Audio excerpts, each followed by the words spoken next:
がここにいるうちの本物のスクールスポーツのために行こうぜベイビーバン手の服には気をつけて、現実になることがありますからね。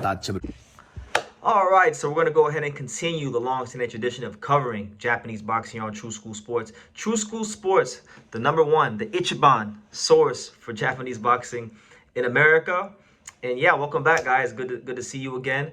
I wanted to speak on Kazuto Ioka because he's recently announced that he's going to be campaigning in the bantamweight division. He's going to be seeking to become Japan's first 5-division world champion in the sport of boxing. And he has a fight coming up. You know, Kazuto Ioka normally fights on New Year's Eve. That tradition will continue this December 31st against Michael Otto.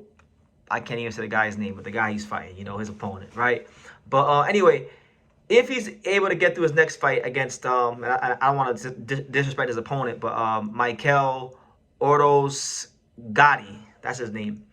If he's able to beat him, then, you know, he's targeting a big fight. He wants to make history. He wants to become the 8th 5-division champion in boxing history and the first one from Japan. So he's standing on the precipice of real greatness, and he spoke about, you know, which opponent could be in the future, which opponent could be in the cards for him. So I'll read this quote to you guys, word by word, verbatim. So here we go.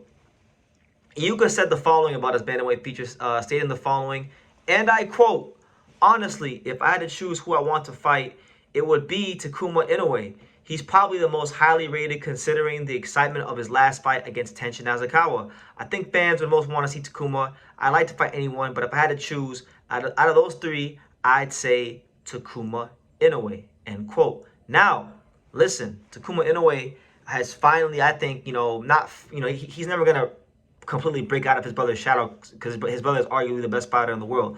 But, you know, with him being a 2-division champion, I think there's been a lot more respect put on Takuma Inoue's name. I mean, I surely have had to put more respect on his name because I thought Tenshin was going to beat him, and that didn't happen. And Takuma Inoue made a lot of really intelligent adjustments in that fight and fought in the pocket and showed that it wasn't a fluke that he won his first world title. So that being said, I think Ioka versus Takuma is a blockbuster fight when you talk about Japanese boxing because, you know, let's take it back some years.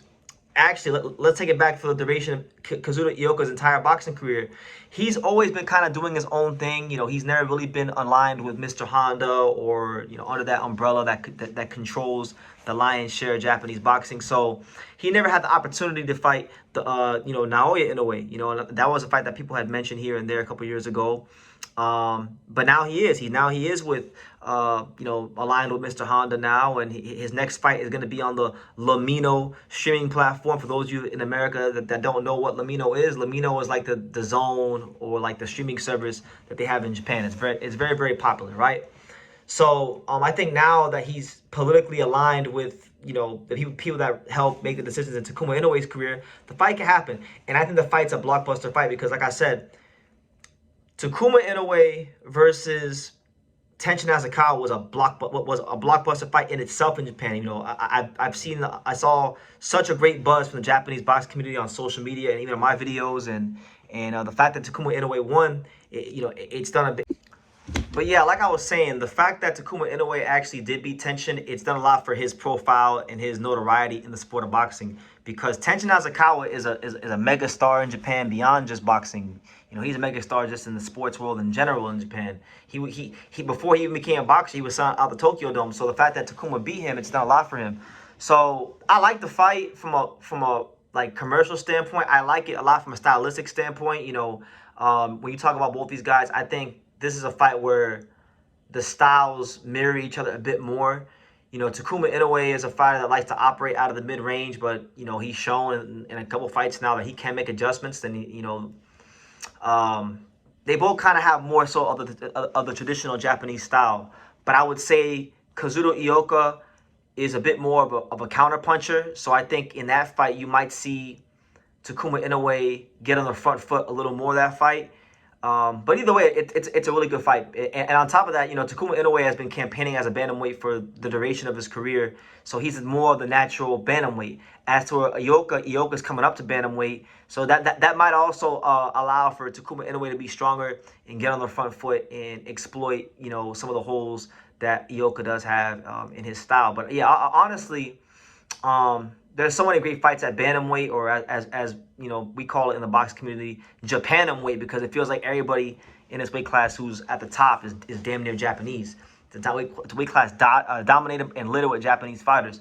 You could fight a guy like Seiya Satsuma. You could fight Katsuma Akitsugi, who's now getting in the mix more. I mean, there's just a lot of great talent coming out of Japan for this weight class. But Kazuto Ioka, he stuck his flag on the ground, and he's letting y'all know who he wants to fight. He wants Takuma Inoue, coming off the heels of his career best win, his signature win, and he wants to try to become the first 5 division champion in the history of boxing from Japan. And guys, I'm going to say it like this. There's a lot of interesting storylines going into next year when it comes to, Japanese boxing. I would say, apart from Inoue and Nakatani, for me, one of the most interesting things is actually Kazuto Ioka's chase to become a 5 division champion, because he was Japan's first ever 4 division champion. If he becomes Japan's first ever 5 division champion, there's going to be a lot of interesting conversations about maybe him going to the Hall of Fame. And I don't know if he'd get in, because really his resume is good and he beat some very good fighters, but he wasn't really as visible in this Japanese golden age to a lot of the American media as, let's say, a guy like Inoue or Junta Nakatani or even a Kenshiro, because he wasn't allowed Mr. Honda, which means he wasn't fighting on those top ranked cards.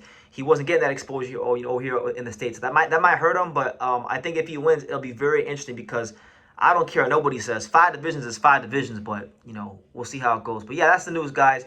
Ioka has made his intent very, very clear. He wants Takuma Inoue next. How do you feel about it? Who do you favor? Let me know all that good stuff in the comments down below. Make sure you guys take the time to subscribe. And like I say in every single one of these videos, you can love me or you can hate me, but I'm just a kid from Dania. So until next time, take care, guys. Thank you for watching another video on the untouchable True School Sports Empire. For more great boxing videos just like this one, make sure y'all click and subscribe right over here.